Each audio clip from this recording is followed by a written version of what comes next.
The world of the occult is as fascinating as it is frightening, especially when things go too far and spirit possession becomes a factor. Let's dive into both subjects and uncover the truth behind them. What is the occult?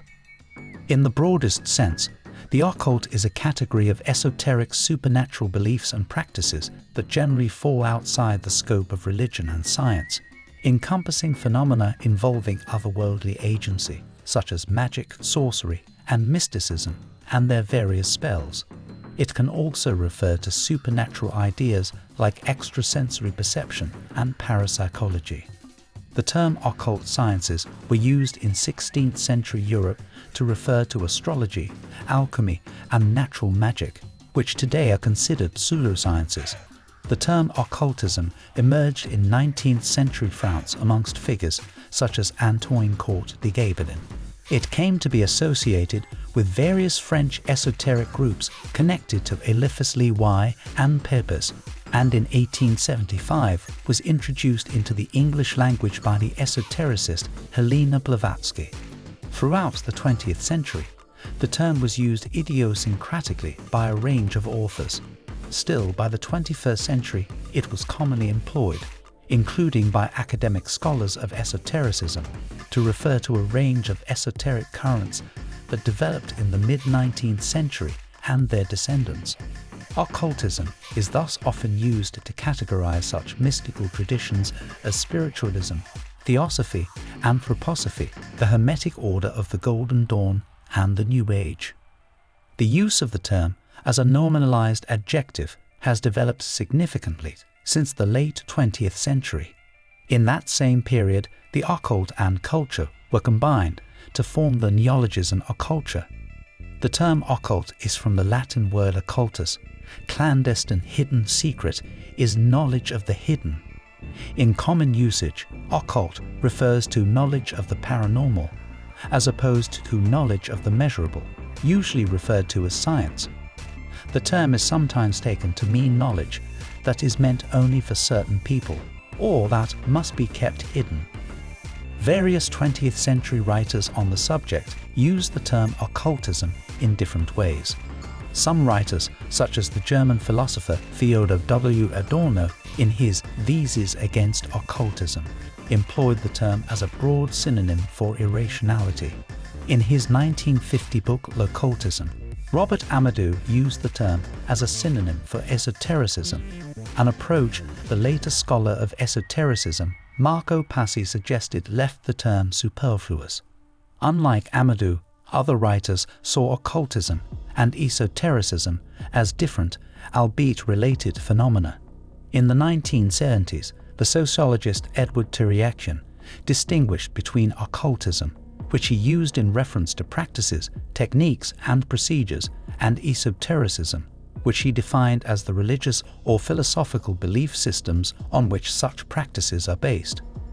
This division was initially adopted by the early academic scholar of esotericism, Antoine Favel. Although he later abandoned it, it has been rejected by most scholars who study esotericism. A different division was used by the traditionalist author René Gaiman, who used esotericism to describe what he believed was the traditionalist inner teaching at the heart of most religions, while occultism was used pejoratively to describe new religions and movements that he disapproved of, such as spiritualism, theosophy, and various secret societies. Later writers adopted Guénon's use of this terminology, Serge Hutin and Luc Benoist. As noted by Hannah Groff, Guénon's use of these terms is rooted in his traditionalist beliefs and cannot be accepted as scholarly valid. The term occultism derives from the older term occult, much as the term esotericism derives from the older term esoteric. However, the historian of esotericism Wouter Hanegraaff stated that it was essential to distinguish between the meanings of the term occult and occultism. Occultism is not a homogeneous movement and is widely diverse. Throughout its history, the term occultism has been used in different ways. However, in contemporary uses, occultism commonly refers to forms of esotericism that developed in the 19th century and their 20th century derivations. In a descriptive sense, it has been used to describe forms of esotericism that developed in 19th century France, especially in the neo-Martinist environment. According to the historian of esotericism Antoine Faivre, it is with the esotericist Eliphas Lee Y that the occultist current properly so-called first appears. Other prominent French esotericists involved in developing occultism included Pepys, Stanislas de Guaita, Josephine Paladin, Georges Albert Prieur de Pouvouville, and Jane Bricourt. Occult sciences. The idea of occult sciences developed in the 16th century. The term usually encompassed three practices: astrology, alchemy, and natural magic, although sometimes various forms of divination were also included rather than being subsumed under natural magic. These were grouped because, according to the Dutch scholar of Hermeticism Wouter Hanegraaff, each one of them engaged in a systematic investigation of nature and natural processes in the context of theoretical frameworks that relied heavily on a belief in occult qualities, virtues, or forces. Although there are areas of overlap between these different occult sciences, they are separate, and in some cases, practitioners of one would reject the others as being illegitimate. During the Age of Enlightenment, occultism increasingly came to be seen as intrinsically incompatible with the concept of science. From then on, occult sciences implied a conscious polemic against mainstream science. Nevertheless, the philosopher and card game historian Michael Dummett, whose analysis of the historical evidence suggested that fortune-telling and occult interpretations using cards were unknown before the 18th century, said that the term occult science was not misplaced because people who believe in the possibility of unveiling the future or of exercising supernormal powers do so because the efficacy of the methods they employ coheres with some systematic conception, which they hold of the way the universe functions, however flimsy its empirical basis. In his 1871 book Primitive Culture, the anthropologist Edward Tyler used the term occult science as a synonym for magic. Occult qualities. Occult qualities are properties that have no known rational explanation. In the Middle Ages, magnetism was considered an occult quality. Aether is another such element. Newton's contemporaries severely criticized his theory that gravity was affected through action at a distance as occult. Occultism. In the English-speaking world, prominent figures in the development of occultism included Helena Blavatsky and other figures associated with her Theosophical Society, senior figures in the Hermetic Order of the Golden Dawn like William Wynne Westcott and Samuel Liddell MacGregor Mathers, as well as other individuals such as Pastoral Beverly Randolph, Emma Hardinge Britten, Arthur Edward Waite, and in the early 20th century, Aleister Crowley, Diane Fortune, and Israel Regardie. By the end of the 19th century, occultist ideas had spread into other parts of Europe, such as the German Empire, Austria-Hungary, and the Kingdom of Italy. Unlike older forms of esotericism, occultism does not reject scientific progress or modernity. Lee Y had stressed the need to solve the conflict between science and religion, which he believed could be achieved by turning to what he thought was the ancient wisdom in magic. The French scholar of Western esotericism, Antoine Faivre, noted that rather than outright accepting the triumph of scientism, occultists sought an alternative solution, trying to integrate scientific progress or modernity with a global vision that will serve to make the vacuousness of materialism more apparent. The Dutch scholar of Hermeticism Wouter Hanegraaff remarked that occultism was essentially an attempt to adapt esotericism to the disenchanted world, a post-Enlightenment society in which growing scientific discovery had eradicated the dimension of irreducible mystery previously present. In doing so, he noted, occultism distanced itself from the traditional esotericism which accepted the premise of an enchanted world. According to the British historian of Western esotericism, Nicholas Goodrick Clarke, occultist groups typically seek proofs and demonstrations by recourse to scientific tests or terminology. In his work about Li Y, the German historian of religion Julian Strube has argued that the occultist wishes for a synthesis of religion, science, and philosophy directly resulted from the context of contemporary socialism and progressive Catholicism. Similar to spiritualism, but in declared opposition to it, the emergence of occultism should thus be seen within the context of radical social reform, which was often concerned with establishing new forms of scientific religion, while at the same time propagating the revival of an ancient tradition of true religion. Indeed, the emergence of modern esotericism and socialism in July monarchy France has been inherently intertwined. Another feature of occultists is that, unlike earlier esotericists, they often openly distance themselves from Christianity, in some cases like Crowley even adopting explicitly anti-Christian stances. This reflected how pervasive the influence of secularization had been on all areas of European society. In rejecting Christianity, these occultists sometimes turned towards pre-Christian belief systems and embraced forms of modern paganism, while others instead took influence from the religions of Asia, such as Hinduism and Buddhism. In various cases, certain occultists did both. Another characteristic of these occultists was their emphasis on the spiritual realization of the individual, an idea that would strongly influence the 20th century New Age and human potential movement. This spiritual realization was encouraged through traditional Western occult sciences like alchemy and ceremonial magic, but by the start of the 20th century had also begun to include practices drawn from non-Western contexts such as yoga. Although occultism is distinguished from earlier forms of esotericism, many occultists have also been involved in older esoteric currents. For instance, occultists like Francois Charles Barlet and Rudolf Steiner were also theosophers, adhering to the ideas of the early modern Christian thinker Jacob Boehme, and seeking to integrate ideas from Boehmian theosophy and occultism. It has been noted, however, that this distancing from the Theosophical Society should be understood in the light of controversial identity formations amongst esotericists towards the end of the 19th century. In the mid-1990s, a new definition of occultism was put forth by Wouter Hanegraaff.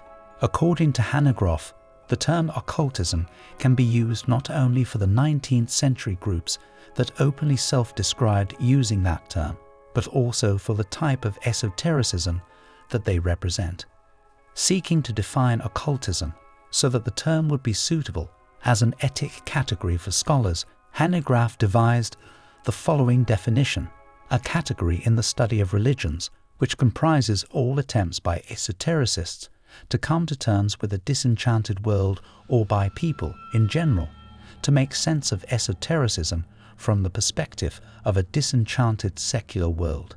Hanegraaff noted that this etic usage of the term would be independent of emic uses employed by occultists and other esotericists. In this definition, occultism covers many esoteric currents that have developed from the mid-19th century onward, including spiritualism, theosophy, the Hermetic Order of the Golden Dawn, and the New Age.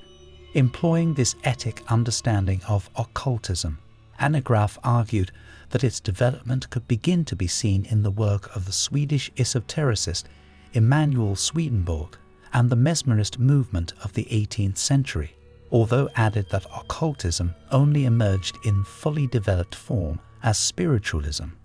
This movement developed in the United States during the mid-19th century. Marco Passi suggested that using Hanegraaff's definition might be confusing by presenting a group of 19th century esotericists who called themselves occultists as just one part of a broader category of esotericists whom scholars would call occultists. Following these discussions, Julian Strube argued that Li Y and other contemporary authors who would now be regarded as esotericists developed their ideas not against the background of an esoteric tradition in the first place, Rather, Lewi's notion of occultism emerged from highly influential radical socialist movements and general progressive, so-called neo-Catholic ideas. This further complicates Hanegraaff's characteristics of occultism since, throughout the 19th century, they applied to these reformist movements rather than to a supposed group of esotericists. Modern usage. The term occult has also been used as a substantivized adjective as the occult, a term that has been widely used among journalists and sociologists. This term was popularized by the publication of Colin Wilson's 1971 book, The Occult. This term has been used as an intellectual wastebasket into which many beliefs and practices have been placed because they do not fit readily into the categories of religion or science. According to Hanegraaff, the occult is a category into which gets set a range of beliefs from spirits or fairies to parapsychological experiments, from UFO abductions to Oriental mysticism, from vampire legends to channeling, and so on. Some people who dabble in the occult unknowingly set themselves up for unpleasantness. Depending on what you believe, be it mental illness or ghosts, spirit possession is a very real consequence to some. Let's take a closer look at this terrible condition. Spirit possession is an unusual or altered state of consciousness and associated behaviors purportedly caused by the control of a human body by spirits, ghosts, demons, or gods. The concept of spirit possession exists in many cultures and religions, including Buddhism, Christianity, Haitian Voodoo, Hinduism, Islam, Wicca, and Southeast Asian, African, and Native American traditions. Depending on the cultural context in which it is found, possession may be considered voluntary or involuntary, and may have beneficial or detrimental effects on the host.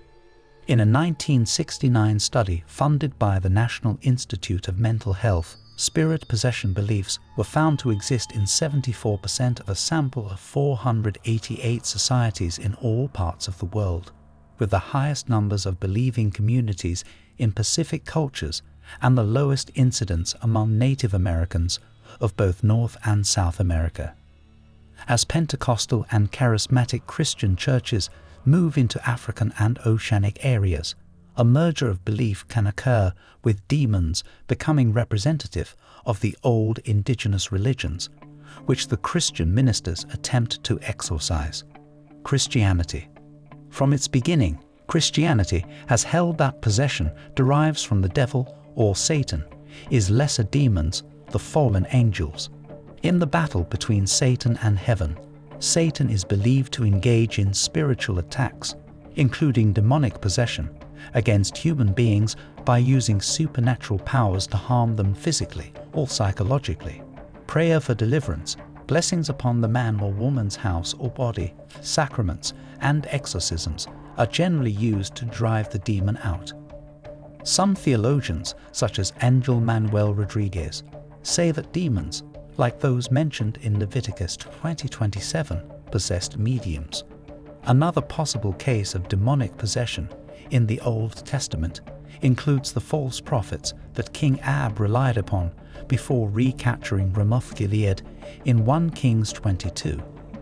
They were described as being empowered by a deceiving spirit. The New Testament mentions several episodes in which Jesus drove out demons from persons.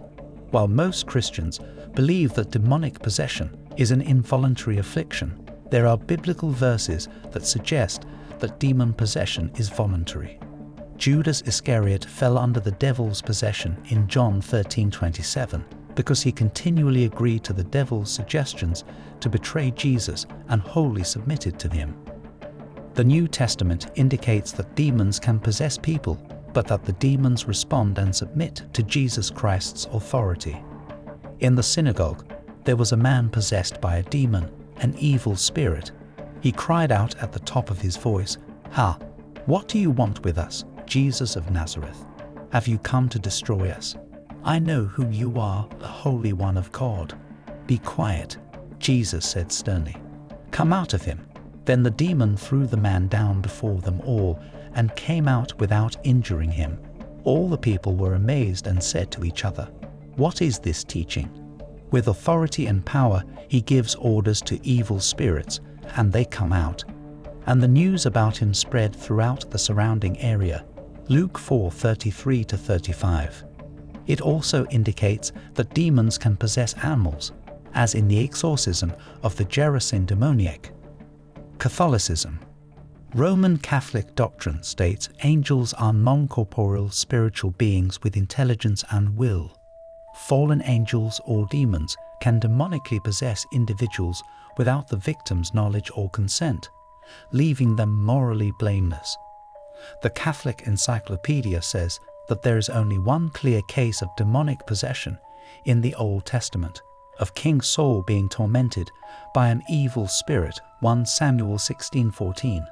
But this depends on interpreting the Hebrew word roar as implying a personal influence, which it may not.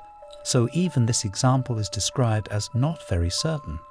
In addition, Saul was only described as tormented rather than possessed, and he was relieved from these torments by having David play the lyre for him. Catholic exorcists differentiate between ordinary satanic or demonic activity or influence mundane everyday temptations and extraordinary satanic or demonic activity, which can take 6 different forms, ranging from complete control by Satan or demons to voluntary submission. In possession, Satan or demons take full possession of a person's body without their consent. This possession usually comes from a person's actions, which lead to an increased susceptibility to Satan's influence. Obsession, which includes sudden attacks of irrationally obsessive thoughts, usually culminating in suicidal ideation, and typically influences dreams. Oppression, in which there is no loss of consciousness or involuntary action, such as in the biblical book of Job. Satan tormented Job through a series of misfortunes in business, material possessions, family, and health. External physical pain caused by Satan or demons. Infestation, which affects houses, objects, things, or animals. And subjection, in which a person voluntarily submits to Satan or demons. In the Roman ritual, actual demonic or satanic possession has been characterized since the Middle Ages by the following 4 typical characteristics. Manifestation of superhuman strength. Speaking in tongues or languages that the victim cannot know. The revelation of knowledge, distant or hidden, that the victim cannot know. Blasphemous rage, obscene hand gestures, profanity, and an aversion to holy symbols, names, relics, or places. The New Catholic Encyclopedia states, ecclesiastical authorities are reluctant to admit diabolical possession in most cases because many can be explained by physical or mental illness alone. Therefore, medical and psychological examinations are necessary before the performance of major exorcism. The standard that must be met is that of moral certitude, De Exorcismis 16. For an exorcist to be morally certain, or beyond a reasonable doubt, that he is dealing with a genuine case of demonic possession, there must be no other reasonable explanation for the phenomena in question. Official Catholic doctrine affirms that demonic possession can occur as distinguished from mental illness, but stresses that cases of mental illness should not be misdiagnosed as a demonic influence. Catholic exorcisms can occur only under the bishop's authority and following strict rules. A simple exorcism also happens during baptism. Baptist. In May 2021, the Baptist Deliverance Study Group of the Baptist Union of Great Britain, a Christian denomination, issued a warning against occult spirituality following the rise in people trying to communicate with the dead. The Commission reported that becoming involved in activities such as spiritualism can open up a doorway to great spiritual oppression, which requires a Christian right to set that person free. Evangelical. In charismatic and evangelical Christianity, exorcisms of demons are often carried out by individuals or groups belonging to the deliverance ministries movement. According to these groups, symptoms of such possessions can include chronic fatigue syndrome, homosexuality, addiction to pornography, and alcoholism. The New Testament's description of people with evil spirits consists of a knowledge of future events and great strength, among others, and shows that those with evil spirits can speak of Christ. Some evangelical denominations believe that demonic possession is impossible if one has already professed their faith in Christ, because the Holy Spirit already occupies the body, and a demon cannot enter. Islam. Various types of creatures, such as jinn, shayatin, and afarit, found within Islamic culture, are often held to be responsible for spirit possession. Spirit possession appears in both Islamic theology and broader cultural tradition. Although opposed by some Muslim scholars, sleeping near a graveyard or a tomb is believed to enable contact with the ghosts of the dead, who visit the sleeper in dreams and provide hidden knowledge. Possessed by a farit, a vengeful spirit, are said to grant the possessed some supernatural powers, but it drives them insane as well. Jinn is much more physical than spirits. However, due to their subtle bodies, which are composed of fire and air, they are purported to be able to possess the bodies of humans. Such physical intrusion of the jinn is conceptually different from the whisperings of the devils. Though not directly attested in the Quran, the notion of jinn possessing humans is widespread among Muslims and also accepted by most Islamic scholars. Since such jinn are said to have free will, they can have their reasons to possess humans and are not necessarily harmful. There are various reasons a jinn might seek to possess an individual, such as falling in love with them, taking revenge for hurting them or their relatives, or other undefined reasons. At an intended possession, the covenant with the jinn must be renewed. Since jinn are not necessarily evil, they are distinguished from cultural concepts of possession by devils or demons. It has been argued that the idea of jinn possession is alien to the Quran and derives from the pagan notion of jinn. In contrast to jinn, the shayatin are inherently evil. Iblis, the leader of the shayatin, only tempts humans into sin by following their lower nafs. Hadiths suggest that the demons or devils whisper from within the human body, within or next to the heart, and so devilish whisperings are sometimes thought of as possessions. Unlike possession by jinn, the whisperings of demons affect the soul instead of the body. Judaism. Although forbidden in the Hebrew Bible, magic was widely practiced in the late Second Temple period and well documented in the period following the destruction of the temple into the 3rd, 4th, and 5th centuries CE. Jewish magical papyri were inscriptions on amulets, ostraka, and incantation bowls used in Jewish occult practices against shaitan and other unclean spirits. According to the Catholic Encyclopedia, Jewish exorcism methods were described in the Book of Tobias. In the 16th century, Isaac Luria, the Jewish mystic, wrote about the transmigration of souls seeking perfection.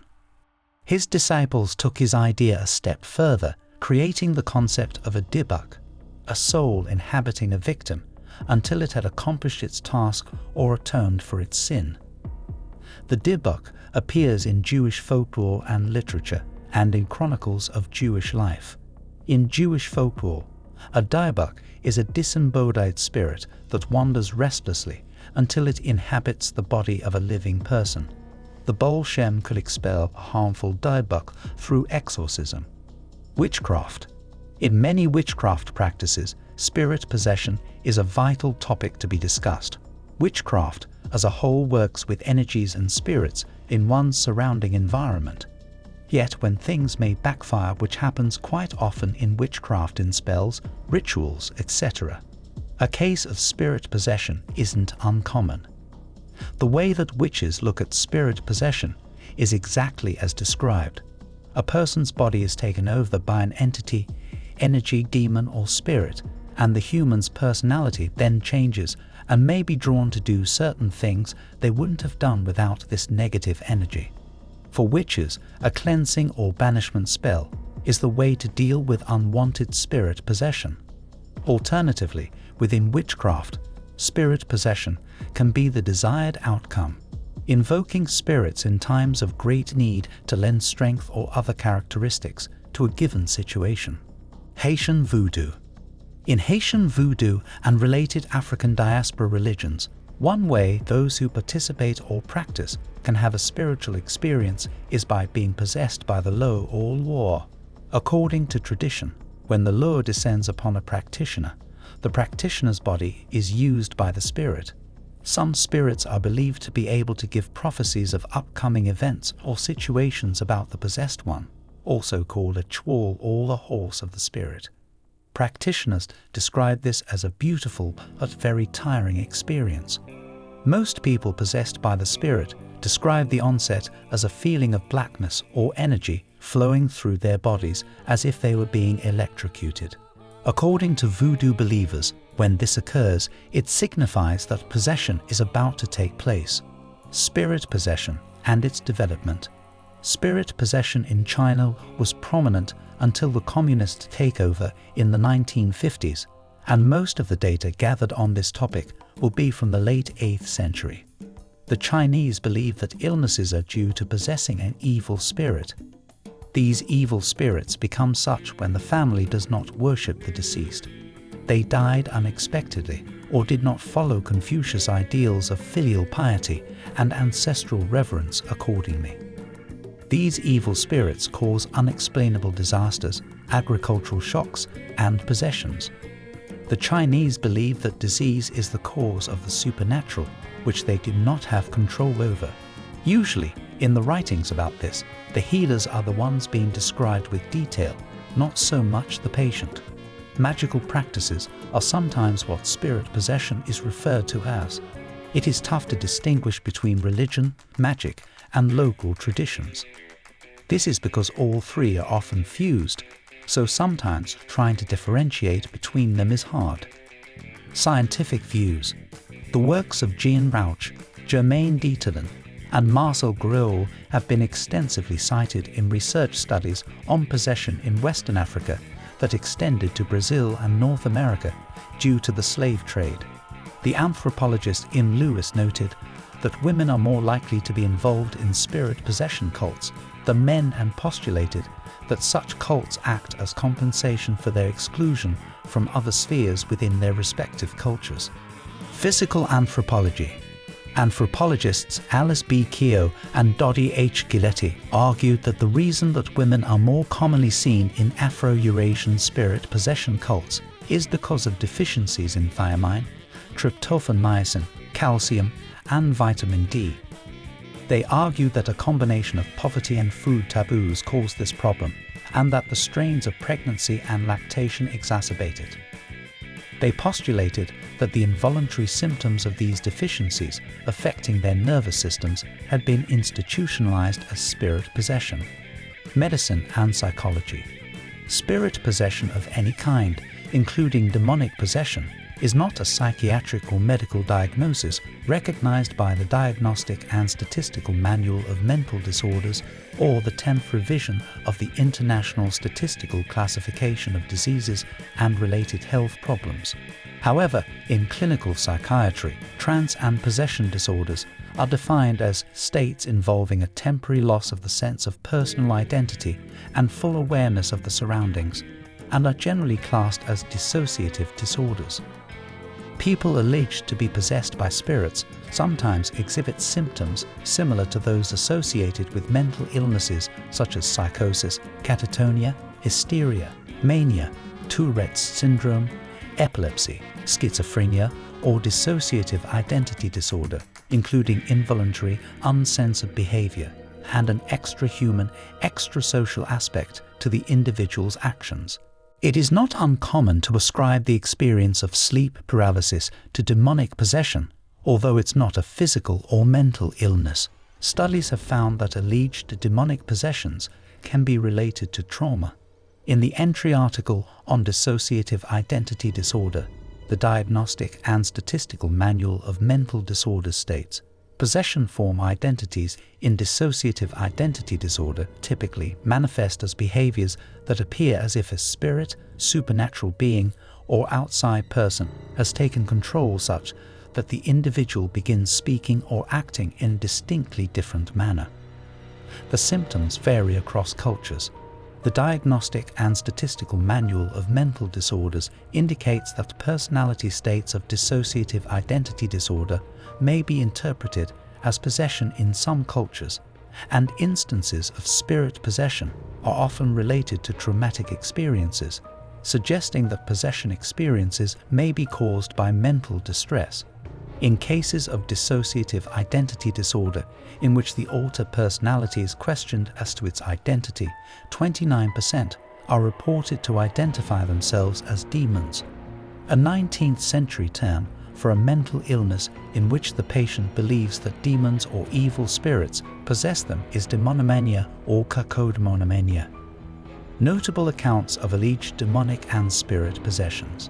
Clara Germaniceli was a South African schoolgirl who claimed to be possessed. She is said to have been possessed when she was a 16-year-old schoolgirl at St. Michael's Mission in Natal, South Africa. The girl was an African orphan and was baptized as an infant. At 16, the girl allegedly made a pact with Satan, which is said to be the cause of her demonic possession. Clara later revealed this information to her confessor, Father Horner Erasmus. In an account written by a nun, Clara was said to be able to speak languages of which she had no previous knowledge. Others also witnessed this fact, who recorded that she understood Polish, German, French, Norwegian, and all other languages. The nun reported that Clara demonstrated clairvoyance by revealing the most intimate secrets and transgressions of people with whom she had no contact. Moreover, Clara could not bear the presence of sacred objects and seemed imbued with extraordinary strength and ferocity, often hurling nuns about the convent rooms and beating them up. The nun reported that the girl's cries had savage bestiality that astonished those around her. In regards to the girl's voice, an attending nun even wrote, "No animal had ever made such sounds, neither the lions of East Africa nor the angry bulls. At times it sounded like a veritable herd of wild beasts orchestrated by Satan had formed a hellish choir." The girl, according to some, was said to have levitated 5 feet in the air, sometimes vertically and sometimes horizontally. When sprinkled with holy water, the girl is reported to have come out of this state of her satanic possession. According to a Lutheran pastoral handbook, one possessing these symptoms indicates that an individual is genuinely possessed rather than suffering from a mental illness. Consequently, 2 Roman Catholic priests, Reverend Mansueti, the director of the St. Michael's Mission, and Reverend Erasmus, her confessor, were appointed to perform an exorcism on Clara Germaniceli. This deliverance lasted for 2 days. During the exorcism, Clara's first action was to knock the Holy Bible from the priest's hands and grab his stole in an attempt to choke him with it. At the end of the exorcism, it was said that the demon was forced out and the girl was healed. For 6 years, Clara lived a possession-free life.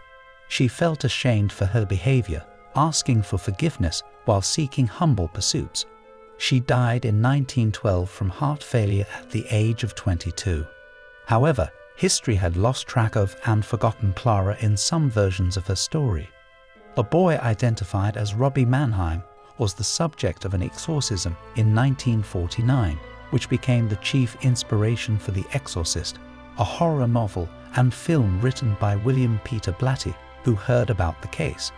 At the same time, he was a student in the class of 1950 at Georgetown University. Robbie was taken into the care of Reverend Luther Miles Schulz, the boy's Lutheran pastor, after psychiatric and medical doctors were unable to explain the disturbing events associated with the teen. The minister then referred the boy to Reverend Edward Hughes, who performed the first exorcism on the teen. The subsequent exorcism was partially completed in Cottage City, Maryland, and Belnor, Missouri, by Father William S. Bowden, Father Raymond Bishop, and the then Jesuit scholastic, Father Walter Halloran. Michael Taylor lived in Ossett, West Yorkshire, working as a butcher. In 1974, Taylor's wife, Christine, stated to a Christian fellowship group to which Taylor belonged that his relationship with the lay leader of the group, Mary Robinson, was carnal in nature. Michael Taylor admitted that he felt evil and eventually attacked Robinson verbally, who screamed back at him. Michael Taylor received absolution during the next meeting, but his behavior became more erratic. As a result, the local vicar called in other ministers experienced in deliverance in preparation to cast out the demons residing within the man. The exorcism, which occurred on October 5th through the 6th at St. Thomas Church in Goulburn, was headed by Father Peter Vincent, the Anglican priest of St. Thomas's, and was aided by a Methodist clergyman, the Reverend Raymond Smith. According to Bill Ellis, an authority on folklore and the occult in contemporary culture, the exorcists believed that they had, in an all-night ceremony, invoked and cast out at least 40 demons, including those of incest, bestiality, blasphemy, and lewdness. At the end, exhausted, they allowed Taylor to go home, although they felt that at least 3 demons, insanity, murder, and violence, were still left in him. While at home, Taylor brutally murdered his wife Christine. He attacked her with his bare hands, tearing her eyes and tongue out and almost tearing her face off, then strangling their poodle. He was found by a policeman naked in the street, covered with blood. At his trial in March, Taylor was acquitted on the grounds of insanity. He was sent to Broadmoor Hospital for 2 years, then spent another 2 years in a secure ward in Bradford before being released. The bizarre nature of the case attracted significant publicity. Anneliese Michael was a Catholic woman from Germany who was said to be possessed by 6 or more demons and subsequently underwent a secret 10-month-long voluntary exorcism. 2 motion pictures, The Exorcism of Emily Rose and Requiem, are loosely based on Anneliese's story. The documentary movie Exorcism of Anneliese Michael in Polish, with English subtitles, features the original audio tapes from the exorcism. The 2 priests and her parents were convicted of negligent manslaughter for failing to call a medical doctor to address her eating disorder as she died, weighing only 68 pounds. The case has been labelled a misidentification of mental illness, negligence, abuse, and religious hysteria. The trial of Arne Cheyenne Johnson, also known as the Devil Made Me Do It case, is the first known court case in the United States in which the defense sought to prove innocence based upon the defendant's claim of demonic possession and denial of personal responsibility for the crime. On November 24, 1981, in Brookfield, Connecticut, Arne Cheyenne Johnson was convicted of first-degree manslaughter for killing his landlord Alan Bono. According to testimony by the Glatzel family, 11-year-old David Glatzel allegedly had played host to a demon. After witnessing several increasingly ominous occurrences involving David, the family, exhausted and terrified, decided to enlist the aid of Ed and Lorraine Warren in a last-ditch effort to cure David. The Glatzel family, along with the Warrens, then proceeded to have multiple priests petition the church to have a formal exorcism performed on David. The process continued for several days, concluding when, according to those present, a demon fled the child's body and took up residence within Arne. Gerald Brittle documented these events in the book The Devil in Connecticut. Several months later, Arne killed his landlord during a party. His defense lawyer argued in court that he was possessed, but the judge ruled that such a defense could never be proven and was infeasible in a court of law. Arne was convicted, though he served only 5 years of a 10 to 20-year sentence. The trial attracted media attention from around the world and has obtained a level of notoriety due to numerous depictions of the events in literature and television. The story was later made into a film adaptation titled The Conjuring. The Devil Made Me Do It. The occult is a real world that is both mysterious, thoroughly fascinating, and intriguing. Should you decide to delve further into it, we suggest you do so with caution. You never know who or what is listening. Until next time.